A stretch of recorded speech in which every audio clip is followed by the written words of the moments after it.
They emerged from the barn into an early evening fog that turned every outdoor lamp into a blurry blob. Harco led her to a section of the palace she'd not visited yet, a single-story building apart from the main complex. Light spilled out of tall windows set at regular intervals, and she sensed life within, non-human life. They entered through a small side door and took a flight of stairs into the building's basement, where mold-covered stone walls dripped with moisture. The stench of rot and death was strong here, and Kine fought to keep from retching. "We'll go into the ring from here," Harco said. "When we stand in front of the great chieftain, we will show our submission by placing both our hands on our necks in this manner." He raised his in a chokehold. "Don't ask why. Just do it." "Okay. Then what?" "He tells me who you'll fight and with what, so I can translate. After that, your opponent will come through the ring's opposite entrance. His nibs will order the start of the bout. Even though you won't understand the language, you'll know when that happens." Harco took her up another flight of stairs and into a circular pit approximately 10 meters wide.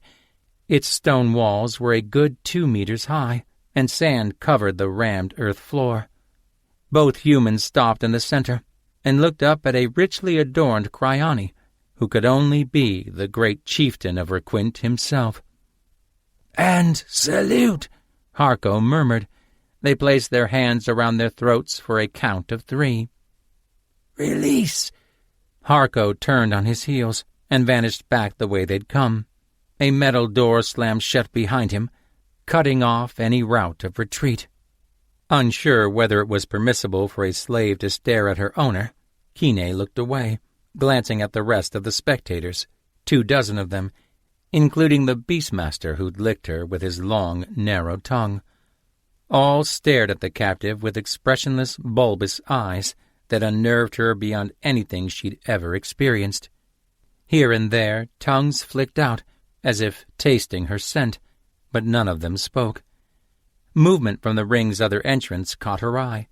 A Cryani, wearing what appeared to be a leather harness and nothing else, stepped out onto the sand.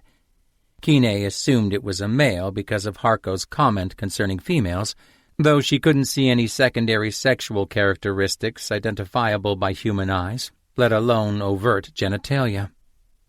He turned to face the great chieftain and made a gesture of submission as well, but instead of grabbing his neck, he placed both four-fingered hands on his hairless, leathery chest. The sibilant sound of swishing parchment paper filled the air as the great chieftain's jaw moved. Kine spotted Harco stepping out of the shadows from the corner of her eyes.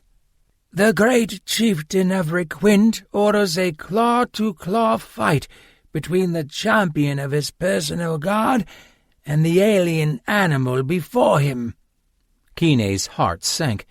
Champion of his personal guard? Granted, she was quicker and stronger here thanks to the lower gravity, but the Cryani was as tall as she was, and though his reach was shorter, his claw-tipped fingers would be dangerous weapons.